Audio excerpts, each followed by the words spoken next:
Indoors TV वेख रहे सारे दर्शकों का स्वागत है। मैं सिमर अग्रवाल लैके हाजिर हाँ अज दी खास खबरां शुरू करने तो पहला नज़र मारते हैं अज दी सुर्खियां ते। दुनिया च सब तो तेजी नाल भारत विच वध रहे ने कोरोना केस। पिछले 24 घंटिया 96,551 मामले आए सामने। भारत के विदेश मंत्री एस जयशंकर और चीन के विदेश मंत्री वांग यी विचाले हुई मुलाकात। भारत और चीन विचाले सरहदी विवाद नूं लैके की गई बैठक। इंस्पैक्टर प्रदीप वालों सरकार गवाह बनाने ते दर्ज की पटीशन ते हुई सुनवाई। अदालत वालों 15 सितंबर तक सुनाया जाएगा फैसला। हुण खबरां विस्तार नाल। दुनिया च सब तो तेजी नाल कोरोना वायरस के केस भारत च वध रहे ने। देश च पिछले 24 घंटिया 96,551 मामले सामने आ गए ने।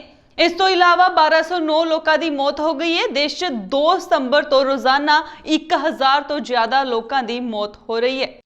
सेहत मंत्रालय के ताज़ा आंकड़िया मुताबिक देश च हुण कुल कोरोना पीड़ितां की गिनती 45,62,415 हो गई है। इन्हां चों 76,271 लोगों की मौत हो चुकी है। एक्टिव केसां की गिनती 9,43,080 हो गई है, जबकि 35,42,663 लोग ठीक हो चुके हैं।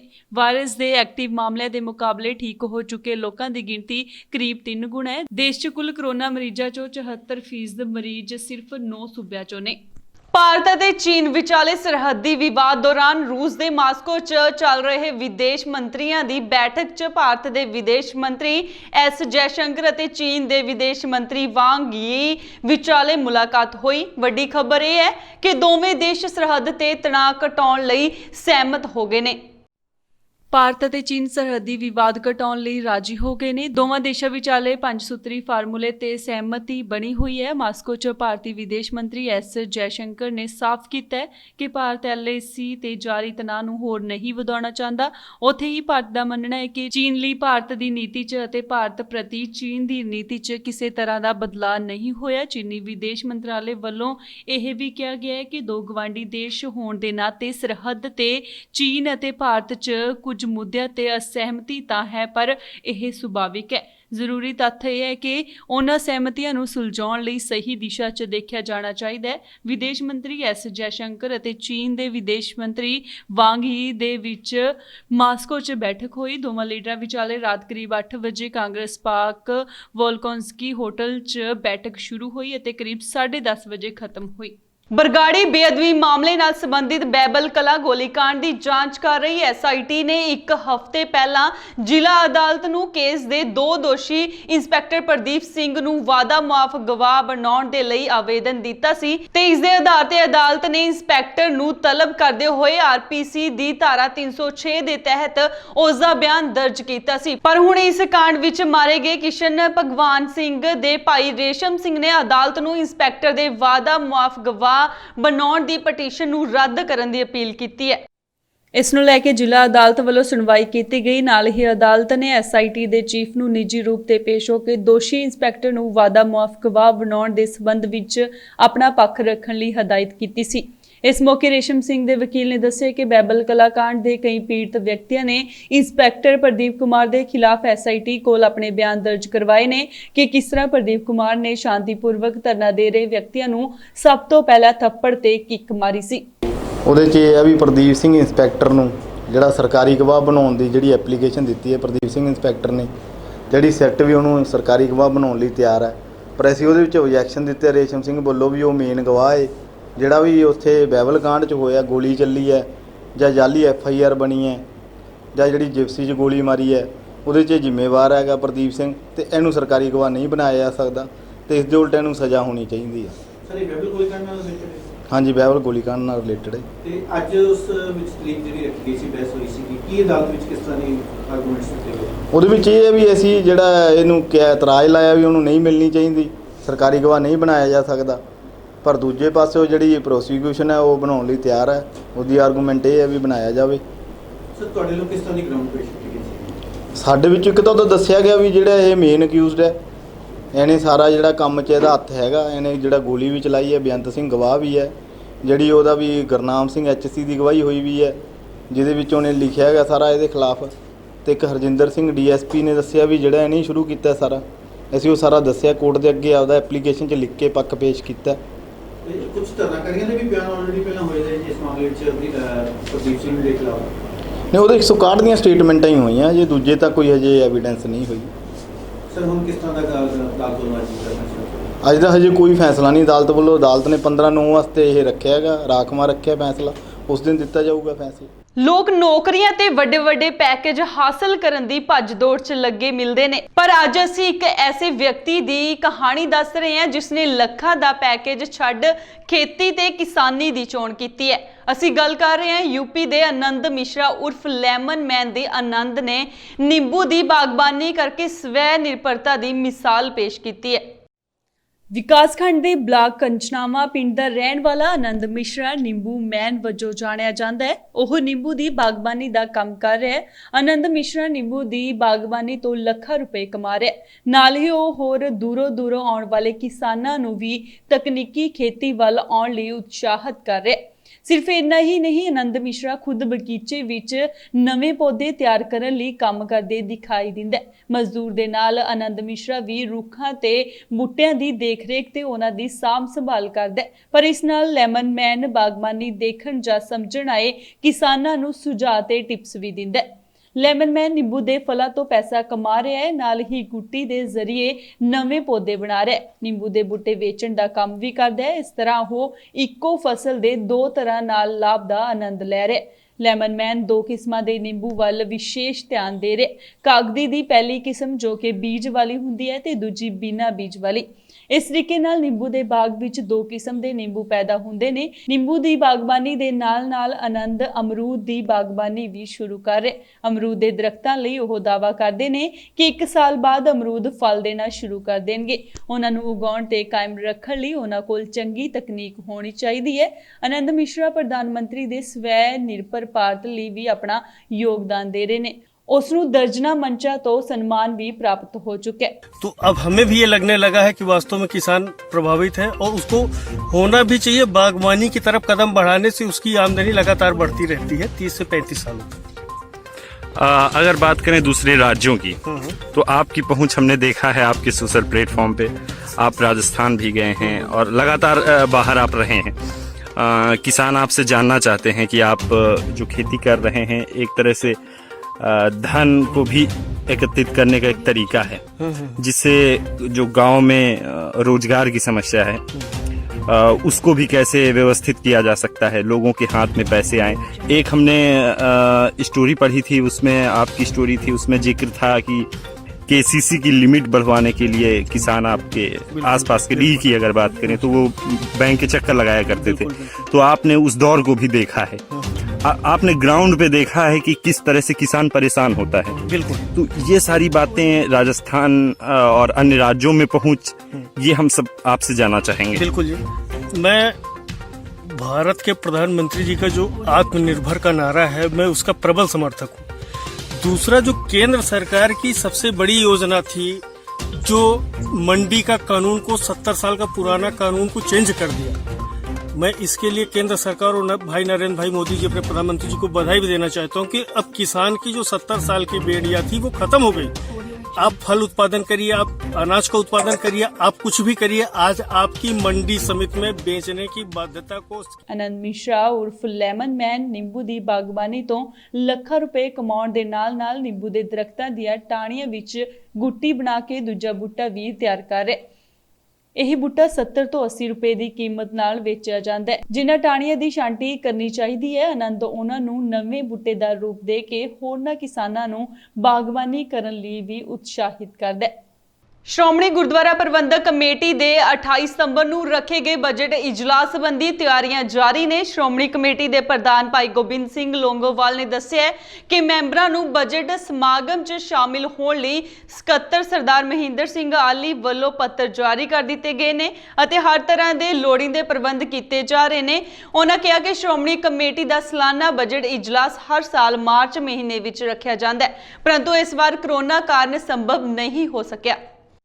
ਅੰਤਰਿਮ ਕਮੇਟੀ ਦੇ ਫੈਸਲੇ ਅਨੁਸਾਰ ਹੁਣ ਇਹ ਬਜਟ ਇਜਲਾਸ 28 ਸਤੰਬਰ ਨੂੰ ਤੇਜਾ ਸਿੰਘ ਸਮੁੰਦਰੀ ਹਾਲ ਵਿਖੇ ਦੁਪਹਿਰ 1 ਵਜੇ ਹੋਵੇਗਾ। ਭਾਈ ਲੌਂਗੋਵਾਲ ਅਨੁਸਾਰ ਬਜਟ ਇਜਲਾਸ ਦੌਰਾਨ ਸ਼੍ਰੋਮਣੀ ਕਮੇਟੀ, ਟਰਸਟ ਫੰਡ, ਵਿਦਿਆ ਫੰਡ, ਧਰਮ ਪ੍ਰਚਾਰ ਕਮੇਟੀ, ਵਿਦਿਅਕ ਅਦਾਰੇ, ਪ੍ਰਿੰਟਿੰਗ ਪ੍ਰੈਸਾਂ ਅਤੇ ਵੱਖ-ਵੱਖ ਗੁਰਦੁਆਰੇ ਸਾਹਿਬਾਨ ਆਦਿ ਦਾ ਬਜਟ ਪੇਸ਼ ਹੋਵੇਗਾ। ਉਹਨਾਂ ਆਖਿਆ ਕਿ ਇਜਲਾਸ ਦੌਰਾਨ ਸਿਹਤ ਵਿਭਾਗ ਅਤੇ ਸਰਕਾਰਾਂ ਵੱਲੋਂ ਜਾਰੀ ਨਿਰਦੇਸ਼ਾਂ ਦਾ ਪਾਲਣ ਕੀਤਾ ਜਾਵੇਗਾ ਤੇ ਸੁਰੱਖਿਆ ਦੇ ਹਰ ਪਹਿਲੂ ਨੂੰ ਯਕੀਨੀ ਬਣਾਇਆ ਜਾਵੇਗਾ।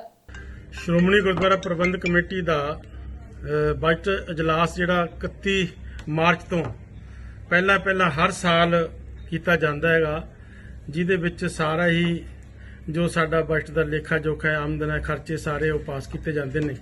ਲੇਕਿਨ ਕਰੋਨਾ ਮਹਾਮਾਰੀ ਦੇ ਕਾਰਨ ਉਹ ਸਾਡਾ ਬਜਟ ਜਿਹੜਾ ਪਾਸ ਨਹੀਂ ਹੋ ਸਕਿਆ। ਹਰ 3 ਮਹੀਨਿਆਂ ਤੋਂ ਬਾਅਦ ਅਸੀਂ ਖਰਚੇ ਦੇ ਜਿਹੜੇ ਸੀ ਉਹ ਪਾਸ ਕਰਦੇ ਸੀ ਅੰਤਰ ਕਮੇਟੀ ਦੇ ਵਿੱਚ। ਔਰ ਹੁਣ ਸ਼੍ਰੋਮਣੀ ਗੁਰਦੁਆਰਾ ਪ੍ਰਬੰਧਕ ਕਮੇਟੀ ਵੱਲੋਂ 28 ਸਤੰਬਰ ਨੂੰ 1 ਵਜੇ ਤੇਜਾ ਸਿੰਘ ਸਮੁੰਦਰੀ ਹਾਲ ਦੇ ਵਿਖੇ ਔਰ ਇਹ ਸਾਡਾ ਬਜਟ ਇਜਲਾਸ ਕੀਤਾ ਜਾ ਰਿਹਾ ਹੈ ਔਰ ਜਿਸ ਦੀਆਂ ਸਾਰੀਆਂ ਤਿਆਰੀਆਂ ਮੁਕੰਮਲ ਹੋ ਚੁੱਕੀਆਂ ਨੇ ਔਰ ਸਾਰੇ ਹੀ ਮੈਂਬਰ ਸਾਹਿਬਾਨਾਂ ਨੂੰ ਚਿੱਠੀਆਂ ਸੱਦਾ ਪੱਤਰ ਭੇਜੇ ਜਾ ਰਹੇ ਨੇ। ਸੋ ਮੇਰੀ ਬੇਨਤੀ ਹੈ ਕਿ ਸਾਰੇ ਮੈਂਬਰ ਸਾਹਿਬਾਨ 28 ਸਤੰਬਰ 1 ਵਜੇ ਤੇਜਾ ਸਿੰਘ ਸਮੁੰਦਰੀ ਹਾਲ ਵਿਖੇ ਦਰਸ਼ਨ ਦੇਣ ਦੀ ਕਿਰਪਾਲਤਾ ਕरें। ਪ੍ਰਧਾਨ ਜੀ, ਜਿਹੜੀਆਂ ਕਰੋਨਾ ਵਾਇਰਸ ਕਰਕੇ ਸਾਵਧਾਨੀਆਂ ਨੇ ਸਿਹਤ ਵਿਭਾਗ ਦੀਆਂ, ਉਹਦੇ ਬਾਰੇ ਵੀ ਕੋਈ ਆਪਾਂ ਪ੍ਰਬੰਧ? ਬਿਲਕੁਲ, ਜੋ ਪੰਜਾਬ ਸਰਕਾਰ ਦੀਆਂ ਜਾਂ ਭਾਰਤ ਸਰਕਾਰ ਦੀਆਂ ਗਾਈਡਲਾਈਨ ਜਿਹਦੀ ਆ ਪੂਰਾ ਖਿਆਲ ਰੱਖਿਆ ਜਾਵੇਗਾ। ਜੋ ਸਿਹਤ ਵਿਭਾਗ ਦੀਆਂ ਹਦਾਇਤਾਂ ਦੇ ਮੁਤਾਬਕ ਹੀ ਸਾਰਾ ਇਹ ਬਜਟ ਇਜਲਾਸ ਕੀਤਾ ਜਾਏਗਾ। ਸਾਰੇ ਮੈਂਬਰ ਸਾਹਿਬਾਨਾਂ ਸਾਰੇ ਇਸ ਦਾ ਪੂਰਾ ਪਾਬੰਦ ਹੋਵਾਂਗੇ, ਪੂਰਾ ਖਿਆਲ ਰੱਖਾਂਗੇ ਤੇ ਭਾਵੇਂ ਮਾਸਕ ਨੇ, ਸੈਨੀਟਾਈਜ਼ਰ ਕਰਨਾ ਹੈ ਜਾਂ ਡਿਸਟੈਂਸ ਰੱਖਣਾ, ਉਹ ਸਾਰੀਆਂ ਜੋ ਗੱਲਾਂ ਨੇ ਉਹਦਾ ਪੂਰਾ ਖਿਆਲ ਰੱਖਿਆ ਜਾਏਗਾ। ਇੱਕ ਕਹਾਵਤ ਹੈ ਕਿ ਜਿੰਨੀ ਉੱਚੀ ਦੁਕਾਨ ਓਨਾ ਹੀ ਫੀਕਾ ਪਕਵਾਨ। ਜੋ ਤੁਹਾਨੂੰ ਅਸੀਂ ਦੱਸਣ ਜਾ ਰਹੇ ਹਾਂ ਉਸੇ ਇਹ ਕਹਾਵਤ ਪੂਰੀ ਤਰ੍ਹਾਂ ਟੁਕਦੀ ਹੈ। ਜੇਕਰ ਤੁਸੀਂ ਵੱਡੇ ਰੈਸਟੋਰੈਂਟ ਤੇ ਵੱਡੀਆਂ ਦੁਕਾਨਾਂ ਵਿੱਚੋਂ ਖਾਣਾ ਪਸੰਦ ਕਰਦੇ ਹੋ ਤਾਂ ਇਹ ਖਬਰ ਤੁਹਾਡੇ ਲਈ ਹੈ। ਜੀ ਹਾਂ, ਜੇਕਰ ਤੁਸੀਂ ਵੀ ਕਿਸੇ ਵੱਡੀ ਦੁਕਾਨ ਵਿੱਚ ਕੇਕ ਖਰੀਦਣ ਜਾ ਰਹੇ ਹੋ ਜਾਂ ਫਿਰ ਕੁਝ ਖਾਣ ਜਾ ਰਹੇ ਹੋ ਤਾਂ ਇਸ ਗੱਲ ਦਾ ਖਾਸ ਧਿਆਨ ਰੱਖਣਾ ਕਿ ਕਿਤੇ ਤੁਹਾਡੇ ਕੇਕ ਵਿੱਚ ਵੀ ਕਾਕਰੋਚ ਨਾ ਹੋਵੇ। ਅਜਿਹਾ ਇੱਕ ਮਾਮਲਾ ਸਾਹਮਣੇ ਆਇਆ ਹੈ ਮੋਗਾ ਤੋਂ, ਜਿੱਥੇ ਕਿ ਮੋਗਾ ਦੀ ਇੱਕ ਮਸ਼ਹੂਰ ਨਾਮੀ ਬੇਕਰੀ ਤੋਂ ਇੱਕ ਗ੍ਰਾਹਕ ਨੇ ਆਪਣੇ ਬੱਚੇ ਦੇ ਜਨਮ ਦਿਨ ਲਈ ਕੇਕ ਖਰੀਦਿਆ ਤੇ ਘਰ ਲੈ ਗਿਆ। ਜਦੋਂ ਉਹਨਾਂ ਵੱਲੋਂ ਕੇਕ ਕੱਟਿਆ ਗਿਆ ਤਾਂ ਉਸ ਵਿੱਚ ਇੱਕ ਕਾਕਰੋਚ ਨਿਕਲਿਆ ਤੇ ਤੁਰੰਤ ਉਸ ਨੂੰ ਦੁਕਾਨਦਾਰ ਕੋਲ ਲੈ ਗਏ ਤੇ ਦੁਕਾਨਦਾਰ ਨੂੰ ਸ਼ਿਕਾਇਤ ਵੀ ਕੀਤੀ, ਜਿਸ ਤੋਂ ਬਾਅਦ ਦੁਕਾਨਦਾਰ ਨੇ ਮੌਸਮ ਖਰਾਬ ਹੋਣ ਦੀ ਗੱਲ ਆ ਕੇ ਮੌਕੇ ਤੇ ਹੀ ਮੁਆਫੀ ਮੰਗ ਲਈ। ਸਰ ਇੱਕ ਕਸਟਮਰ ਹੈ ਤੁਹਾਡੀ ਦੁਕਾਨ ਤੋਂ ਕੱਲ ਕੇਕ ਲੈ ਗਏ, ਇਹਨਾਂ ਦਾ ਕਹਿਣਾ ਕਿ ਤੁਹਾਡੇ ਕੇਕ ਦੇ ਵਿੱਚ ਇੱਕ ਕਾਕਰੋਚ ਨਿਕਲਿਆ ਜੀ। ਸਰ ਸੌਰੀ ਫੀਲ ਕਰਦੇ ਹਾਂ, ਬਾਈ ਚਾਂਸ ਹੋ ਗਿਆ ਇਹ ਮੌਸਮ ਜ਼ਿਆਦਾ ਉਸ ਤਰ੍ਹਾਂ ਦਾ, ਬਾਈ ਮਿਸਟੇਕ ਹੈਗੀ ਹੈ। ਬਾਈ ਮਿਸਟੇਕ ਹੈ ਕਿ ਸਰ ਤੁਸੀਂ ਕਿਹੜਾ ਨਵੇਂ ਹੈਗੇ ਸਰ ਦੇਖਾਂਗੇ ਜੀ ਤੁਹਾਡੇ ਚੀਜ਼ ਦੇ ਵਿੱਚ ਏਡਾ ਵੱਡਾ ਕਾਕਰੋਚ ਪਿਆ ਜੀ। ਉੱਥੇ ਹੀ ਦੂਜੇ ਪਾਸੇ ਗ੍ਰਾਹਕ ਨੇ ਘਟਨਾ ਦੀ ਸਾਰੀ ਜਾਣਕਾਰੀ ਦਿੰਦੇ ਹੋਏ ਬੇਕਰੀ ਮਾਲਕ ਤੇ ਇਲਜ਼ਾਮ ਵੀ ਲਗਾਏ। ਸਰ ਕੀ ਪ੍ਰੋਬਲਮ ਆਈ ਤੁਹਾਨੂੰ? ਸਰ ਕੱਲ ਬਰਥਡੇ ਕੇਕ ਲੈ ਗਏ ਸੀ ਮੇਰੀ ਵਾਈਫ ਜੀ, ਮੇਰੇ ਬੇਟੇ ਦਾ ਬਰਥਡੇ ਸੀ। ਕਿੰਨੇ ਦੀ ਦੁਕਾਨ ਤੋਂ ਲਏ ਜੀ? ਪ੍ਰੇਮ ਬੇਕਰੀ। ਕੀ ਨਿਕਲਿਆ ਵਿੱਚੋਂ ਜੀ? ਕਾਕਰੋਚ ਨਿਕਲਿਆ ਸਰ ਵਿੱਚ। ਹੁਣ ਤੁਸੀਂ ਦੁਕਾਨ ਤੇ ਲੈ ਕੇ ਆਏ, ਕੀ ਕਹਿੰਦੇ? ਕੁਛ ਨਹੀਂ ਲੈ ਕੇ ਤਾਂ ਮੈਂ ਤੁਹਾਨੂੰ ਬੁਲਾਇਆ, ਤੁਸੀਂ ਤੁਹਾਡੇ ਸਾਹਮਣੇ ਤੁਹਾਨੂੰ ਸਾਰਾ ਕੁਝ ਵੀਡੀਓ ਬਣਾ ਲਈ, ਸਾਰਾ ਕੁਝ ਕਰ ਲਿਆ ਤੁਹਾਡੇ ਸਾਹਮਣੇ ਤਾਂ ਸਾਰਾ ਕੁਝ। ਆਹ ਪਿਆ ਕਾਕਰੋਚ ਥੱਲੇ ਸੇ ਤੁਹਾਨੂੰ ਕੱਢ ਦੇਣੀ। ਸਰ ਮੈਂ ਤਾਂ ਸੌਰੀ ਫੀਲ ਕਰਦਾ, ਮੈਂ ਸਰ ਉਹਦਾ ਦੂਜੀ ਸੌਰੀਆਂ ਥੋੜੀ। ਪੋਸਟ ਮੈਟ੍ਰਿਕ ਸਕਾਲਰਸ਼ਿਪ ਘੁਟਾਲੇ ਨੂੰ ਲੈ ਕੇ ਜਿੱਥੇ ਆਮ ਆਦਮੀ ਪਾਰਟੀ ਵੱਲੋਂ ਦਿਨ ਰਾਤ ਕੈਬਨਿਟ ਮੰਤਰੀ ਦੀ ਰਿਹਾਇਸ਼ ਦੇ ਬਾਹਰ ਧਰਨਾ ਦਿੱਤਾ ਜਾ ਰਿਹਾ ਸੀ, ਜਿਸ ਤੋਂ ਬਾਅਦ ਜਿਵੇਂ ਹੀ ਕੋਤਵਾਲੀ ਪੁਲਿਸ ਨਾਭਾ ਵੱਲੋਂ ਆਮ ਆਦਮੀ ਪਾਰਟੀ ਦੇ ਆਗੂਆਂ ਨੂੰ ਧਰਨੇ ਤੋਂ ਚੁੱਕ ਕੇ ਕੋਤਵਾਲੀ ਵਿੱਚ ਬੰਦ ਕੀਤਾ ਤਾਂ ਆਪ ਵਲੰਟੀਅਰਾਂ ਨੇ ਕੋਤਵਾਲੀ ਦੇ ਬਾਹਰ ਧਰਨਾ ਲਗਾ ਦਿੱਤਾ, ਜਿਸ ਵਿੱਚ ਵਿਰੋਧੀ ਧਿਰ ਦੇ ਆਗੂ ਐਡਵੋਕੇਟ ਹਰਪਾਲ ਸਿੰਘ ਚੀਮਾ, ਪ੍ਰੋਫੈਸਰ ਬਲਜਿੰਦਰ ਕੌਰ, ਆਪ ਆਗੂ ਨਰਿੰਦਰ ਕੌਰ ਪਰਾਜ ਤੋਂ ਇਲਾਵਾ ਵੱਡੀ ਗਿਣਤੀ 'ਚ ਵਰਕਰਾਂ ਨੇ ਸ਼ਮੂਲੀਅਤ ਕੀਤੀ ਅਤੇ ਪੰਜਾਬ ਸਰਕਾਰ ਖਿਲਾਫ ਜੰਮ ਕੇ ਨਾਅਰੇਬਾਜ਼ੀ ਕਰਨੀ ਸ਼ੁਰੂ ਕਰ ਦਿੱਤੀ। ਇਸ ਮੌਕੇ ਵਿਰੋਧੀ ਧਿਰ ਦੇ ਨੇਤਾ ਪ੍ਰੋਫੈਸਰ ਬਲਜਿੰਦਰ ਕੌਰ ਨੇ ਕਿਹਾ ਕਿ ਪੰਜਾਬ ਸਰਕਾਰ ਲੋਕਾਂ ਦੀ ਆਵਾਜ਼ ਦਬਾਉਣ ਲਈ ਆਪ ਵਰਕਰਾਂ ਤੇ ਪਰਚੇ ਦਰਜ ਕਰਕੇ ਉਹਨਾਂ ਨੂੰ ਥਾਣੇ ਵਿੱਚ ਡੱਕ ਰਹੀ ਹੈ ਤਾਂ ਜੋ ਲੋਕ ਆਪਣੇ ਹੱਕ ਨਾ ਮੰਗ ਸਕਣ। ਦੇਖੋ ਇਹ ਬਹੁਤ ਜ਼ਿਆਦਾ ਨਿੰਦਣਯੋਗ ਆ ਕਿਉਂਕਿ ਆਮ ਆਦਮੀ ਪਾਰਟੀ ਪ੍ਰੋਟੈਸਟ ਪੂਰੇ ਪੰਜਾਬ ਭਰ ਦੇ ਵਿੱਚ ਜ਼ਿਲ੍ਹਾ ਪੱਧਰ ਤੇ ਪਿਛਲੇ ਕਾਫੀ ਦਿਨਾਂ ਤੋਂ ਲੱਗੀ ਹੋਈ ਆ ਤੇ 64 ਕਰੋੜ ਦੀ ਅਮਾਉਂਟ ਜਿਹੜੀ ਆ ਮਾਇਨੇ ਰੱਖਦੀ ਹੈ ਤੇ ਜਿਹੜੇ ਕਰਪਟ ਮਿਨਿਸਟਰ ਨੇ ਖਾ ਕੇ ਗਰੀਬ ਸਟੂਡੈਂਟਸ ਪੋਸਟ ਮੈਟ੍ਰਿਕ ਸਕਾਲਰਸ਼ਿਪ ਦਾ ਪੈਸਾ ਆਪਣੇ ਘਰੇ ਬਹਿ ਗਏ ਨੇ। ਸੋ ਪ੍ਰੋਟੈਸਟ ਉਦੋਂ ਤੱਕ ਜਾਰੀ ਰਹੂਗਾ ਜਦੋਂ ਤੱਕ ਜਿਹੜੀ ਹੈ ਕਰਪਟ ਸਰਕਾਰ ਇਸ ਕਰਪਟ ਮਿਨਿਸਟਰ ਨੂੰ ਬਰਖਾਸਤ ਨਹੀਂ ਕਰ ਦਿੰਦੀ ਔਰ 64 ਕਰੋੜ ਦੀ ਅਮਾਉਂਟ ਜਿਹੜੀ ਆ ਉਹਨੂੰ ਰਿਕਵਰ ਕਰਾ ਕੇ ਸਟੂਡੈਂਟਸ ਦੇ ਵਿੱਚ ਡਿਸਟ੍ਰੀਬਿਊਟ ਨਹੀਂ ਕਰ ਦਿੰਦੀ। ਔਰ ਇੱਕ ਗੱਲ ਇਹਦੇ 'ਚ ਮੈਂ ਹੋਰ ਐਡ ਕਰ ਦਿਆਂ, ਸਰਕਾਰ ਨੇ ਇੰਨਾ ਕੁ ਗੁੰਮਰਾਹ ਕੀਤਾ ਸਟੂਡੈਂਟਸ ਨੂੰ ਕਿ ਧਰਮਸੋਤ ਜੀ ਹਾਊਸ ਦੇ ਵਿੱਚ ਖੜੇ ਹੋ ਕੇ ਕਹਿੰਦੇ ਸੀਗੇ ਕਿ 1200 ਕਰੋੜ ਰੁਪਇਆ 1250 ਕਰੋੜ ਰੁਪਇਆ ਅਕਾਲੀ ਦਲ ਦਾ ਪਿਆ ਉਹ ਸਾਰਾ ਰਿਕਵਰ ਕਰਾਵਾਂਗੇ। ਉਹ ਵੇਲਾ ਦੂਰ ਰਹਿ ਗਿਆ। ਅੱਜ ਆਪ ਸਾਰੀ ਦੀ ਸਾਰੀ ਅਮਾਉਂਟ ਜਿਹੜੀ ਆ ਉਹਨੂੰ ਸਾਰਾ ਹੁਰਦ-ਬੁਰਦ ਕਰਕੇ ਉਹਨੂੰ ਗੋਲਮੋਲ ਕਰ ਦਿੱਤਾ ਔਰ 1850 ਕਰੋੜ ਰੁਪਇਆ ਸਰਕਾਰ ਦਾ ਸਟਿਲ ਪੈਂਡਿੰਗ ਪਿਆ ਜਿਹੜਾ ਸਟੂਡੈਂਟਸ ਦੇ ਵਿੱਚ ਡਿਸਟ੍ਰੀਬਿਊਟ ਕਰਨ ਵਾਲਾ 3.5 ਸਾਲ ਪੌਣੇ 4 ਸਾਲ ਹੋ ਗਏ। ਐਡਵੋਕੇਟ ਚੀਮਾ ਨੇ ਕਿਹਾ ਕਿ ਸਾਨੂੰ ਪੰਜਾਬ ਸਰਕਾਰ ਅਤੇ ਕੇਂਦਰ ਸਰਕਾਰ ਵੱਲੋਂ ਬਣਾਈ ਗਈ ਜਾਂਚ ਕਮੇਟੀ ਤੇ ਬਿਲਕੁਲ ਵੀ ਭਰੋਸਾ ਨਹੀਂ ਹੈ ਅਤੇ ਅਸੀਂ ਮੰਗ ਕਰਦੇ ਹਾਂ ਕਿ ਇਸ ਸਕਾਲਰਸ਼ਿਪ ਘਪਲੇ ਦੀ ਜਾਂਚ CBI ਤੋਂ ਕਰਵਾਈ ਜਾਵੇ। ਐਡਵੋਕੇਟ ਚੀਮਾ ਨੇ ਕਿਹਾ ਕਿ ਜਲਦੀ ਹੀ ਆਪ ਦਾ ਵਫਦ ਭਗਵੰਤ ਮਾਨ ਦੀ ਅਗਵਾਈ ਵਿੱਚ ਮਾਣਯੋਗ ਰਾਜਪਾਲ ਪੰਜਾਬ ਨੂੰ ਵੀ ਮਿਲੇਗਾ ਅਤੇ ਸੰਸਦ ਦੇ ਵਿੱਚ ਵੀ ਗਰੀਬ ਬੱਚਿਆਂ ਦੀ ਪੋਸਟ ਮੈਟ੍ਰਿਕ ਸਕਾਲਰਸ਼ਿਪ ਘੁਟਾਲੇ ਦੀ ਆਵਾਜ਼ ਨੂੰ ਉਠਾਇਆ ਜਾਵੇਗਾ। ਉਦੋਂ ਤੱਕ ਆਪ ਵਲੰਟੀਅਰਾਂ ਵੱਲੋਂ ਧਰਨਾ ਨਿਰੰਤਰ ਜਾਰੀ ਰਹੇਗਾ। ਦੇਖੋ ਪੰਜਾਬ ਦੇ ਵਿੱਚ ਪੰਜਾਬ ਦਾ ਜਿਹੜਾ ਮਿਨਿਸਟਰ ਆ ਸਾਧੂ ਸਿੰਘ ਧਰਮਸੋਤ ਇਹ ਬਹੁਤ ਵੱਡਾ ਡਾਕੂ ਸਿੱਧ ਹੋਇਆਗਾ। ਇਹਨੇ ਪੰਜਾਬ ਦੀ ਵਿਧਾਨ ਸਭਾ ਦੇ ਅੰਦਰ ਔਰ ਪੰਜਾਬ ਦੇ ਮੁੱਖ ਮੰਤਰੀ ਰਾਜਾ ਅਮਰਿੰਦਰ ਸਿੰਘ ਨੇ ਪੰਜਾਬ ਦੀ ਵਿਧਾਨ ਸਭਾ ਦੇ ਅੰਦਰ ਉਸ ਪਵਿੱਤਰ ਸਦਨ ਦੇ ਵਿੱਚ ਜਿੱਥੇ ਸਾਰੇ ਪੰਜਾਬ ਦੇ ਚੁਣੇ ਹੋਏ ਨੁਮਾਇੰਦੇ ਪਹੁੰਚਦੇ ਨੇ ਉੱਥੇ ਮੇਰੇ ਸਵਾਲ ਦਾ ਜਵਾਬ ਦਿੰਦੇ ਹੋਏ ਸਾਡੇ ਹੋਰ ਵਿਧਾਇਕਾਂ ਦਾ ਜਿਹੜਾ ਹੈਗਾ ਸਵਾਲ ਦਾ ਜਵਾਬ ਦਿੰਦੇ ਹੋਏ ਕਿਹਾ ਸੀਗਾ ਕਿ ਜਿਹੜਾ 1200 ਕਰੋੜ ਰੁਪਏ ਦਾ 1200 ਕਰੋੜ ਰੁਪਏ ਦਾ ਵਜੀਫੇ ਦਾ ਘਟਾਲਾ ਅਕਾਲੀ ਦਲ BJP ਵਾਲਿਆਂ ਨੇ ਕੀਤਾਗਾ ਅਸੀਂ ਉਹਨਾਂ ਦੇ ਖਿਲਾਫ ਕਾਰਵਾਈ ਕਰਾਂਗੇ, ਦੋਸ਼ੀਆਂ ਨੂੰ ਫੜ ਕੇ ਜੇਲ੍ਹ 'ਚ ਡੱਕਾਂਗੇ ਔਰ ਉਹਦਾ ਆਡਿਟ ਕਰਾਂਗੇ। ਨਾ ਆਡਿਟ ਹੋਇਆ ਨਾ ਦੋਸ਼ੀ ਜੇਲ੍ਹ 'ਚ ਗਏ, ਕੁਝ ਨਹੀਂ ਹੋਇਆ ਹੈਗਾ ਔਰ 4 ਸਾਲ ਲੱਗੇ। 4 ਸਾਲਾਂ 'ਚ ਉਸ ਵਜੀਫਾ ਘਟਾਲਾ ਤੇ ਜਿਹੜਾ ਅਕਾਲੀ ਦਲ BJP ਨੇ ਕੀਤਾ ਸੀ ਕੋਈ ਉਹਦਾ ਦੋਸ਼ੀ ਨਹੀਂ ਫੜਿਆ ਗਿਆ, ਕਿਸੇ ਦੇ ਖਿਲਾਫ ਕਾਰਵਾਈ ਨਹੀਂ ਹੋਈ। ਬਲਕਿ ਹੁਣ ਕੀ ਹੋ ਗਿਆ, ਹੁਣ ਇੱਕ ਨਵਾਂ 64 ਕਰੋੜ ਰੁਪਏ ਦਾ ਹੋਰ ਘਪਲਾ ਸਾਹਮਣੇ ਆ ਗਿਆ। ਇਹ ਸਾਡੇ ਵੱਲੋਂ ਨਹੀਂ ਕੱਢਿਆ ਗਿਆ, ਇਹ ਸਾਡੇ ਵੱਲੋਂ ਨਹੀਂ ਕੱਢਿਆ ਗਿਆ। ਇਹ ਕਿਹਨੇ ਕੱਢਿਆ? ਪੰਜਾਬ ਦੇ ਐਡੀਸ਼ਨਲ ਚੀਫ ਸੈਕਟਰੀ, ਉਹ ਪੰਜਾਬ ਸਰਕਾਰ ਦਾ ਅਧਿਕਾਰੀ ਆ, ਐਡੀਸ਼ਨਲ ਚੀਫ ਸੈਕਟਰੀ ਆ। ਔਰ ਦੂਜਾ ਉਹਦੇ ਨਾਲ ਕੌਣ ਸੀਗਾ? ਧਾਲੀਵਾਲ, ਬਲਵਿੰਦਰ ਸਿੰਘ ਧਾਲੀਵਾਲ ਜਿਹੜਾ MLA ਇਹਨਾਂ ਨੇ ਬਾਈ ਇਲੈਕਸ਼ਨ ਚੋਣ ਦੇ ਵਿੱਚ ਫਗਵਾੜੇ ਤੋਂ ਬਣਾਇਆ ਗਾ, ਉਹ ਵੀ ਡਾਇਰੈਕਟਰ ਸੀ ਇਸ ਮਹਿਕਮੇ ਦਾ। ਇਹ ਦੋਨਾਂ ਨੇ ਜਿਹੜਾ ਹੈਗਾ 64 ਕਰੋੜ ਰੁਪਏ ਦਾ ਘਪਲਾ ਕੀਤਾਗਾ ਔਰ ਸਿੱਧੇ 39 ਕਰੋੜ ਰੁਪਏ ਦਾ ਹਜੇ ਤੱਕ ਇਹ ਨਹੀਂ ਪਤਾ ਲੱਗਿਆ ਕਿ ਕਿੱਥੇ ਗਿਆ, ਕਿੱਥੋਂ ਕਢਾਇਆ ਗਿਆ ਸੀ, ਕਿੱਥੇ ਗਿਆ। ਪੰਜਾਬ ਸਰਕਾਰ ਦਾ ਲਾਸ ਆ 39 ਕਰੋੜ ਰੁਪਏ ਦਾ ਗਾ। ਸੋ ਆਮ ਆਦਮੀ ਪਾਰਟੀ ਦੀ ਮੰਗ ਆ, ਸਾਰੇ ਸਾਡੇ ਵਲੰਟੀਅਰ ਸਾਹਿਬਾਨ ਖਾਸ ਤੌਰ ਤੇ ਨਾਭੇ ਦੇ ਸਾਰੇ ਇੱਥੇ ਬੈਠੇ ਨੇ, ਸਾਰਿਆਂ ਦਾ ਬਹੁਤ ਬਹੁਤ ਧੰਨਵਾਦ ਵੀ ਮੈਂ ਕਰਦਾਗਾ ਕਿ ਲੰਬੇ ਅਰਸੇ ਤੋਂ ਲੜਾਈ ਲੜ ਰਹੇ ਨੇ। ਕਿ ਸਾਡੀ ਮੰਗ ਆ ਕਿ ਇਸ ਮੰਤਰੀ ਦੇ ਖਿਲਾਫ ਤੁਰੰਤ ਮੁਕੱਦਮਾ ਦਰਜ ਹੋਣਾ ਚਾਹੀਦਾ ਔਰ ਫੜ ਕੇ ਇਹਨੂੰ ਜੇਲ੍ਹ 'ਚ ਡੱਕਿਆ ਜਾਣਾ ਚਾਹੀਦਾ ਔਰ ਇਸ ਮਾਮਲੇ ਦੀ ਜਿਹੜੀ CBI ਜਾਂਚ ਕਰੇ, ਉਸ ਜਾਂਚ ਦੀ ਨਿਗਰਾਨੀ ਜਿਹੜੀ ਆ ਹਾਈ ਕੋਰਟ ਦਾ ਸਿਟਿੰਗ ਜੱਜ ਕਰੇ। ਔਰ ਅਸੀਂ ਇਹ ਵੀ ਮੰਗ ਕਰਦੇ ਹਾਂ ਕਿ ਜਦੋਂ ਦੀ ਇਹ ਵਜੀਫਾ ਸਕੀਮ ਸ਼ੁਰੂ ਹੋਈ ਆ 2012-13 ਤੋਂ ਸ਼ੁਰੂ ਹੋਈ ਆ, ਉਸ ਤੋਂ ਲੈ ਕੇ ਹੁਣ ਤੱਕ ਕਿੰਨਾ ਘਪਲਾ ਹੋਇਆ ਉਹਦੀ ਜਾਂਚ ਹੋਣੀ ਚਾਹੀਦੀ। ਇਕੱਲੇ ਇਸ ਦੀ ਨਹੀਂ 64 ਕਰੋੜ ਦੀ ਨਹੀਂ ਜਿਹੜਾ ਅਕਾਲੀ ਦਲ BJP ਵੇਲੇ ਹੋਇਆਗਾ। ਫਿਰੋਜ਼ਪੁਰ ਦੀ ਦਾਣਾ ਮੰਡੀ ਵਿੱਚ ਉਸ ਸਮੇਂ ਹਫੜਾ ਦਫੜੀ ਮਚ ਗਈ ਜਦੋਂ ਦਾਣਾ ਮੰਡੀ ਵਿੱਚ ਪਿਛਲੇ 10 ਸਾਲਾਂ ਤੋਂ ਰਹਿ ਰਹੇ ਗਰੀਬ ਲੋਕਾਂ ਦੇ ਘਰਾਂ ਤੇ ਮਾਰਕੀਟ ਕਮੇਟੀ ਵੱਲੋਂ ਟਰਾਲੀਆਂ ਚੜਾ ਦਿੱਤੀਆਂ ਗਈਆਂ।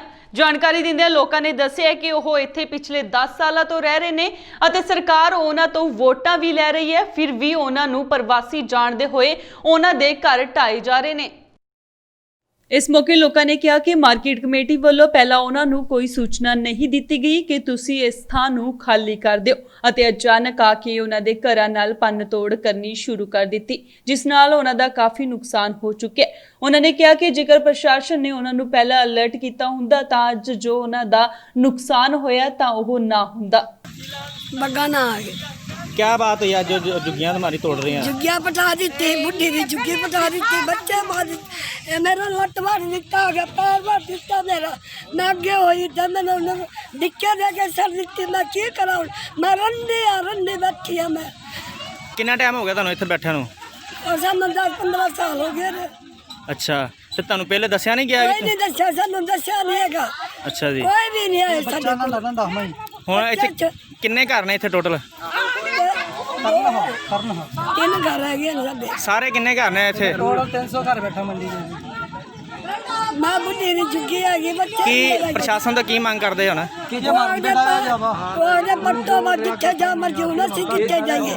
ਪ੍ਰਸ਼ਾਸਨ ਦਾ ਕੀ ਕੰਮ ਪ੍ਰਸ਼ਾਸਨ ਦਾ ਕੀ ਮੰਗਦੇ ਜੇ? ਅਸੀਂ ਮੰਗਦੇ ਬਸ ਸਾਨੂੰ ਥਾਂ ਦੇ ਦੇ, ਕਿੱਥੇ ਬਸ ਗਰੀਬਾਂ ਦੇ ਥਾਂ ਦੇ ਦੇ, ਬੁੱਢੇ ਹੋਈ ਜਾਨ ਸਾਨੂੰ ਅਸੀਂ ਹੋਰ ਕੀ। ਉਧਰ ਜਦੋਂ ਥਾਂ ਖਾਲੀ ਕਰਵਾਉਣ ਆਏ ਮਾਰਕੀਟ ਕਮੇਟੀ ਦੇ ਸਕੱਤਰ ਮੁਕੇਸ਼ ਕੁਮਾਰ ਨਾਲ ਗੱਲਬਾਤ ਕੀਤੀ ਗਈ ਤਾਂ ਉਹਨਾਂ ਨੇ ਕਿਹਾ ਕਿ ਇਹ ਲੋਕ ਇੱਥੇ ਬਿਨਾਂ ਕਿਸੇ ਮਨਜ਼ੂਰੀ ਤੋਂ ਰਹਿ ਰਹੇ ਨੇ ਅਤੇ ਮੰਡੀ ਵਿੱਚ ਰਹਿ ਕੇ ਮੰਡੀ ਦਾ ਹੀ ਬਿਜਲੀ ਪਾਣੀ ਵਰਤ ਰਹੇ ਨੇ ਅਤੇ ਮੰਡੀ ਵਿੱਚ ਗੰਦਗੀ ਫੈਲਾ ਰਹੇ ਨੇ। ਜਦੋਂ ਪੱਤਰਕਾਰਾਂ ਵੱਲੋਂ ਮੁਕੇਸ਼ ਕੁਮਾਰ ਨੂੰ ਆਰਡਰ ਬਾਰੇ ਪੁੱਛਿਆ ਗਿਆ ਤਾਂ ਉਹਨਾਂ ਬੜਾ ਹੈਰਾਨੀਜਨਕ ਜਵਾਬ ਦਿੰਦਿਆਂ ਕਿਹਾ ਕਿ ਉਹਨਾਂ ਕੋਲ ਜ਼ੁਬਾਨੀ ਆਰਡਰ ਆਉਂਦੇ ਨੇ ਜਿਸ ਨੂੰ ਲੈ ਕੇ ਮਾਰਕੀਟ ਕਮੇਟੀ ਵੱਲੋਂ ਦਾਣਾ ਮੰਡੀ ਖਾਲੀ ਕਰਵਾਈ ਜਾ ਰਹੀ ਹੈ।